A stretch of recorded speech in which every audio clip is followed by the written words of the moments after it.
मेरे साथ मौजूद हैं पाकिस्तान का एक बड़ा नाम और काफ़ी सीनियर होस्ट हैं रिजवान जाफ़र साहब।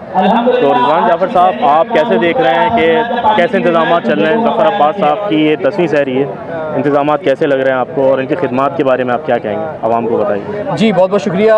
बहुत खराज तहसीन पेश करता हूँ मैं ज़फ़र अब्बास को, JTC को, इनके तमाम वॉलंटियर्स को कि बहुत ही रिस्पेक्टेबल तरीके से, बहुत ही मुनज़्ज़म अंदाज़ में, एक डिसिप्लिन के साथ नौजवान वर्कर्स हैं, वॉलंटियर्स हैं, रात जागते हैं, दिन में अपना काम भी करते हैं, बहुत कम नींद ले पाते हैं, लेकिन ये वो खिदमत कर रहे हैं एक जज्बे के तहत जो है यहाँ पर मौजूद हैं और इस जज्बे के तहत जो है यहाँ पर सहरी करा रहे हैं। तो ये खराज तहसीन है इनकी पूरी टीम को और बहुत बड़ा काम है। देखें, तनकीद करना बहुत आसान है और काम करना बहुत मुश्किल है। जो लोग घर बैठे या सोशल मीडिया पे तनकीद कर रहे हैं, मैं उनसे कहूँगा कि एक दफ़ा ज़रा यहाँ आके देखें, आप यहाँ पे लोगों के चेहरे देखें तो आपको उनके अंदर यहाँ पे सहरी करने के बाद जो शुक्रगुजारी नजर आएगी, खुशी महसूस होगी और जिस तरह से वो JTC को के मद्दा बन रहे हैं और JTC को शुक्रिया अदा कर रहे हैं और ये मिडिल क्लास के लोग हैं ज़्यादा। तो ये लोग जो हैं अगर यहाँ पे कुछ सहरी करते हैं और पैसे उनके बच जाते हैं, तो आज के इस महंगाई के दौर में जहाँ पे लोगों की तनख्वाहें नहीं बढ़ रही हैं, तो तनख्वाह ना बढ़ने की वजह से महंगाई बढ़ती जा रही है, तो वो पैसे कुछ बचा के कहीं दवाई पे लगा देंगे, कहीं अपने बच्चे के दूध पे लगा देंगे, किसी और जगह पे मसरफ पे लग जाएंगे, क्योंकि लोगों के पास महीने के पैसे लिमिटेड है।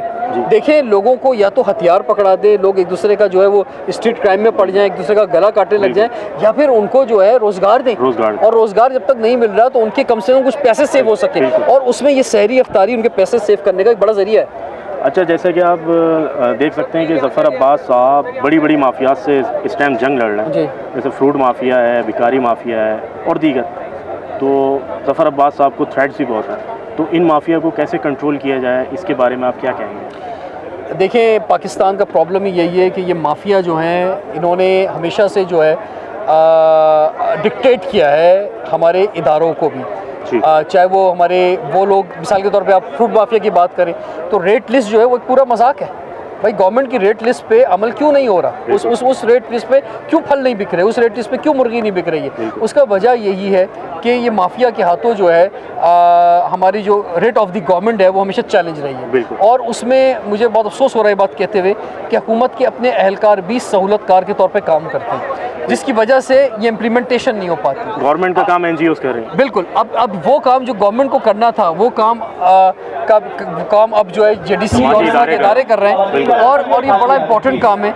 मैं समझता हूँ कि ये थ्रेट्स आपने जो बात की है, ये जो मुश्किल है, जब भी आप इस तरह का काम करना चाहेंगे ये मुश्किल तो आएगी, लेकिन जो असल ताकत है वो आवाम की ताकत है। बिल्कुल, अगर आवाम की ताकत साथ होगी, आप साथ देंगे, तो फिर देखिए, हमें अपने मुस्तकबिल के लिए काम करना है, कराची के मुस्तकबिल के लिए काम करना है। हमने अपने कराची को कैसा मुस्तकबिल देना है, कैसा कराची देना है, ये हमने और आपने फैसला करना होगा। आप देख सकते हैं कि यहाँ पे हज़ारों की तादाद में लोग मौजूद हैं और अच्छी तरीके से इस्तिफ़ादा हासिल कर रहे हैं और सहरी कर रहे हैं। 10वें रमज़ान की सहरी है, जैसे आज भगदड़ मची है आटे के लिए, तो इसके बारे में आप क्या कहेंगे कि मिस मैनेजमेंट हुई है? क्या मसला था, क्या इशू था जिसकी वजह से ये सानिया पेश आया? देखिए, मैं आपको बताऊं, मैं पिछले 15 दिन से मैं ये बात कह रहा था कि कहीं ये कोई बड़ा सानिया ना हो जाए, क्योंकि इससे पहले सानियात हो गए थे। इससे पहले मुख्तलिफ मौक़ों पे कभी एक आदमी की हलाकत हो रही थी, कभी 2 आदमियों की हलाकत हो रही थी, और ये कोई इंतज़ार हो रहा था कि शायद कोई बड़ा सानिया होगा, और वो हो गया।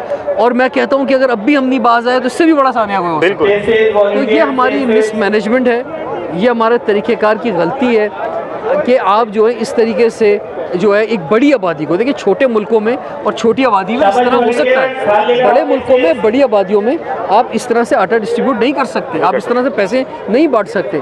तो गवर्नमेंट को सोचना पड़ेगा। मैं हैरान हूँ कि इन लोग के पास क्या दिमाग नहीं है, ये सोचते नहीं हैं, इनके पास क्या ग्राउंड रियलिटीज़ के लोग नहीं हैं, इनके पास जो ब्यूरोक्रेसी है वो किस तरह से काम करेगी, उन्हें अंदाज़ा नहीं है कि क्या हो सकता है, इस तरह की सूरत में कैसे मैनेज किया जा सकता है। यहाँ पर भी सहरी हो रही है, देखिए वॉलंटियर कितने खूबसूरत अंदाज से मैनेज कर रहे हैं, बाइज्जत तरीके से लोगों को खिला रहे हैं। तो अगर एक प्राइवेट सेक्टर में अब प्राइवेट लोग ये काम कर सकते हैं तो फिर गवर्नमेंट के लोग क्यों नहीं कर सकते? अच्छा, ये भी बताइए कि यंगस्टर्स को क्या पैगाम देंगे आप? देखिए, मैं यंगस्टर्स को ये कहना चाहूँगा कि तालीम अच्छी हासिल करें, तालीम के साथ साथ हुनर हासिल करें। जब आपके पास हुनर होगा, चाहे वो कोई सा भी हो, चाहे वो कारपेंटर का हो, इलेक्ट्रिशियन का हो, IT के किसी भी शोबे का हो, अमेज़ॉन आप सीख रहे हो, आप कुछ भी सीख रहे हो, अगर आपके पास हुनर होगा तो आप कभी जो है किसी के मोहताज नहीं होंगे। कल अगर आपके पास रोज़गार नहीं भी होगा तो आपके पास कम से कम हुनर होगा, आप खुद से अपनी चीज़ें आगे बढ़ा सकते हैं। तो मैं कहूँगा कि अपने मुस्तक़बिल को महफूज बनाएं और नौजवान जो है वो तालीम के साथ साथ हुनरमंद भी बने। थैंक यू, बहुत शुक्रिया, बहुत मज़ा आया यार आपके साथ। Thank you.